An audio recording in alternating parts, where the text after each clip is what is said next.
վստահ եմ, որ մամուլից տեղյակ եք, երեկ Դավիթ Իշխանյանը, Արցախի ազգային ժողովի նախագահը բանտից դիմել է ձեզ։ Ես այդ նամակից մի քանի հատված ներկայացնեմ։ Այս դատը բացված չէ 15 հոգու դեմ, այլ հայ ժողովրդի եւ հայոց պետականության դեմ հստակ նպատակներով եւ հեռահար ռազմավարությամբ։ Այդ մասին ես կասկածներ ունեցա քննության ընթացքում, իսկ դատապրոցեսի ընթացքում դա դարձավ իմ համոզումը։ Օրերս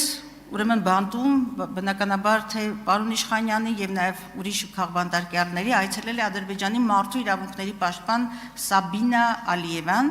եւ Դավիթ Իշխանյանը նրան մեկ խնդրանք է փոխանցել, որպեսզի մեր վճռի ամբողջական ադրբեջաներեն եւ հայերեն տարբերակները ինքը միջնորդի եւ այն փոխանցվի ընտանիքին եւ հարազատներին։ Իսկ ինչ վերաբերում է Հայաստանի Հանրապետության մարդու իրավունքների պաշտպանին, ես հիմա ուզում եմ բանավոր ձևով դիմել նրան, որպեսզի ինքը միջնորդի եւ Ադրբեջանի համապատասխան կառույցներից, գուցե նաեւ իր գործընկերոջ միջոցով ստանա հայերեն եւ ադրբեջաներեն տարբերակները, մեղադրական ակտերի ամբողջական տեքստերը եւ մեր դատավճռի ամբողջական տեքստը փոխանցի ընտանիքիս եւ հարազատներիս։ Սա ձեզ ուղղված նամակից հատված էր։ Եվ հարցս բնական է վերաբերում է այս տեքստին եւ դիմումին, ինչպես եք դուք Տիկին Մանասյան պլանավորում համակարգել աշխատանքները Ադրբեջանի օմբուդսմանի հետ։ Բոլորը գիտեն, հայտնի է, որ այս գրեթե նույն հարցով մոնիտորինգային առաքելություն իրականացնելու հարցով դարձյալ հրապարակային ձեզ դիմել է մեկ այլ քաղբանտարկյալ Ռուբեն Վարդանյանը, ինձ ծանոթ են ձեր տեսակետները, բայց կոնկրետ ուզում եմ, որ այս նամակում անձամբ ձեզ ուղղված հարցի առնչությամբ ներկայացնեք ձեր նկատառումները, որտեղ այս պահին ընթերցելու ձատ վստահ եմ, որ դուք երեք ծանոթացել եք այս նամակի եւ խնդրանքի տեքստին, որոնք են ձեր գործողությունները, որ դուք պլանավորում եք կամ տեսնում եք հեռանկարում։ Շնորհակալ եմ Տիկին Գալստյան, մեր հայրենակիցների հետ կապված շատ կարևոր հարց բարձրաձայնելու համար։ Ուզում եմ հատուկ շեշտադրել, որ եթե քաղաքացիները գործի քննության ընթացքում են խնդիրների հետ կապված դիրքորոշումներ ձևավորել, ապա ես ազատությունից զրկման առաջին փուլից եմ հրապարակային դիրքորոշում հայտնել այն մասին, որ իմ խորին համոզմամբ այս գործընթացները չեն կարող դիտարկվել մարդու իրավունքների ժամանակակից չափանիշներին եւ արժեքներին համապատասխանող եւ նաեւ դա է պատճառը, որ իմ բոլոր փաստաթղթերում ես գործընթացները ուղղակի չեմ կոչում ազատությունից զրկման գործընթաց, այլ պարտադիր խոսում եմ իրավունքների խախտումների մասին եւ օրինականության հետ կապված խնդիրների մասին։ Ինչևէ, սա շատ կարևոր արձանագրում, որ կարծում եմ մեզանից յուրաքանչյուրը պետք է անի եւ դարձյալ շեշտադրենք, որ այս հարցի հիմնական նպատակը ընդհանրապես քննարկումների մեկը պետք է լինի այն, որ Ադրբեջանում ապօրինի ազատությունից զրկված բոլոր հայերը պետք է անհապաղ ազատ արձակվեն, որովհետև սա չի համապատասխանում միջազգային այն բոլոր ստանդարտներին եւ արժեքներին, որոնք աշխարհն է այսօր ընդունելի համարում։ Ի սկզբանե իմ խոսքի շրջանակներում ես ասացի, որ վերջին 1 ամսվա ընթացքում շատ հարցեր առաջացնող իրադարձությունների շղթա է տեղի ունենում։ Ես չեմ ուզում այդ հարցերը այս ամբիոնից հնչեցնել, որովհետև նորից եմ կրկնում, ես աշխատում եմ մի վնասիր սկզբունքով եւ չեմ ուզենա ինձ վերաբերելի հարցերին պատասխաններ տալու միջոցով հնարավորություն ստեղծել որևէ այլ խնդիրների, քանի որ ազատությունից զրկված անձինք կան այս պահին այլ պետությունում գտնվող,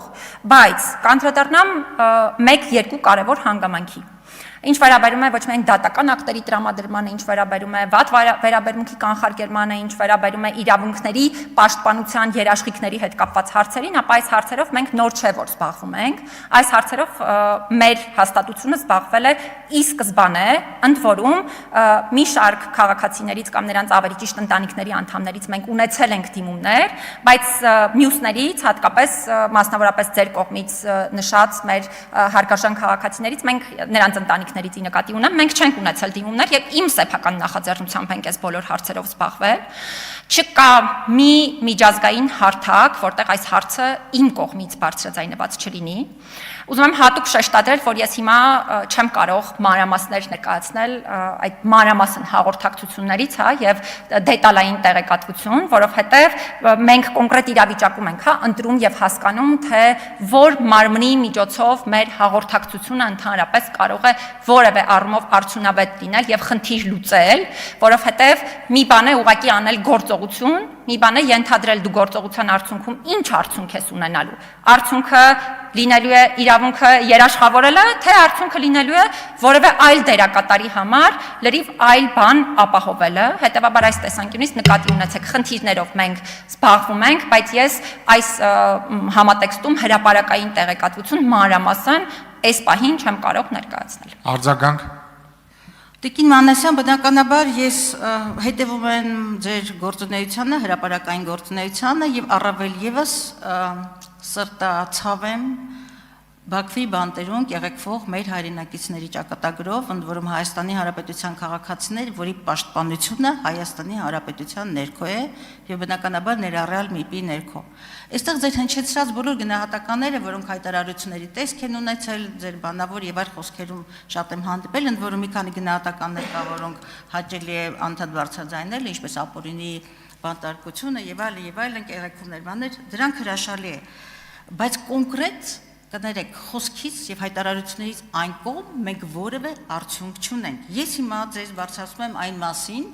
որ որևէ միջազգային մեխանիզմ այսօր չի աշխատում Բաքվի հետ եւ Կարմիր խաչ եւ այլն որևէ միջազգային կազմակերպություն այնտեղ մոնիտորինգ չի իրականացնում եւ խնդիրը մարդասիրական եւ իրավական հնարավոր մեխանիզմների մասին են եւ կան միջազգային ճանաչված անկախության սկզբունքի հիման վրա գործող անկախ մոնիտորինգային մեխանիզմներ եւ բավարար քաղաքական կամքի ցանկության դեպքում Հայաստանը խնդրում եմ շատ կարևոր է թողեք մեկ նախադասությամբ ավարտեմ Հայաստանը կարող է այնտեղ հաջողություններ արձանագրել ճիշտ այնպես ինչպես խաղաղության գործընթացի մեջ տնտեսական երկխոսություններ ինչ որ խմբեր են գնում եւ այլն այդ մեխանիզմները ինչպես է օգտագործում եւ արդյոք օգտագործում եք եւ որոնք են արդյունքները շատ հստակ է հրաշալի խոսքեր այո Ավարտեք արդյունք շնորհակալ եմ Շնորհակալ եմ Տիկին Գալստյան, ես իմ մանդատի շրջանակներում բնականաբար խոսեմ, դուք էլ նշեցիք, որ այո, սա բոլորիս համար էմոցիոնալ հարց է, իհարկե ցանկացած մեկի համար սա էմոցիոնալ հարց է եւ սա մեր ընդհանուր պատասխանատվության հարցն է, որովհետեւ մենք բացի գործնական հարցերից նաեւ մարդկային ասպեկտն ենք նկատի ունենում, բայց ուզում եմ մի քանի կարևոր հանգամանքի մասին խոսել։ Նախ, եթե խոսում ենք արդյունքներ չգրանցելու մասին, ապա այստեղ պետք է նկատի ունենալ, որ բազմաթիվ միջազգային կազմակերպություններ այս ընթացքում իրենց ոչ միայն գործիքներ են գործադրել, նաև հրապարակային են հանդես եկել այս խնդիրների հետ կապված եւ դա պատահական չէ։ Այնպես չէ, որ դա աշխատանքի արդյունք չէ։ Ես իհարկե հիմա չեմ ուզում ամբողջ այդ կրեդիտները վերցնել մեր հաստատության վրա կամ կրեդիտները տալ որևէ այլ հաստատության, բայց դա եղել է աշխատանքի արդյունք։ Ես հիմա չեմ կարող նստել մանրամասն ասել, թե մեզանից ով ում հետ հանդիպեց, ինչ տրամաբանությամբ տեղեկատվություն փոխանցվեց եւ այլն, բայց դա աշխատանքի արդյունք է։ Իհարկե անձինք վերադառնում են եւ ես շատ կարեւոր կհամարեմ, որպեսզի բոլորը ազատ արձակվեն, բայց ինչ վերաբերում է մարդու իրավունքների պաշտպանի մանդատին, ես կխնդրեմ նկատի ունենաք, որ երբ խոսում ենք պետության կողմից Հայաստանի Հանրապետության քաղաքացիների պաշտպանության մասին, մենք չենք խոսում այն մասին, որ մարդու իրավունքների պաշտպանը կարող է իր մանդատը իրականացնել նաեւ այլ պետության տարածքում։ Հիմա օրինակ, հա նույն հարցը բարձրացված, որը բարձրացվել էր այցերի հետ կապված։ Հիմա այցի նպատակը բարձր չի կարող չէ լինել այն, որ ավարտում եմ հիմա պարոն Ռուբինյան շատ կարճ ուղղակի չի կարող չէ լինել այն, որ Հայաստանի Հանրապետության մարդու իրավունքների պաշտպանը գնա այլ պետությունում մշտադիտարկում իրականացնի։ Հիմա եթե մշտադիտարկում իրականացնելը չի նպատակ, ո՞րն է նպատակ։ Իմ ասածը հենց դա է, մենք պետք է նպատակները հստակ ներկայացնենք եւ ցավոք ժամանակ չունեմ, որպեսզի շատ ավելի մանրամասն ներկայացնեմ, եթե դեմ չեք, մենք կարող ենք նույնիսկ ընդմիջման ընթացքում ավելի մանրամասն հարցի վերաբերյալ Արմենուհի Գյուլերյան Տիկին Մանասյան, ես նոր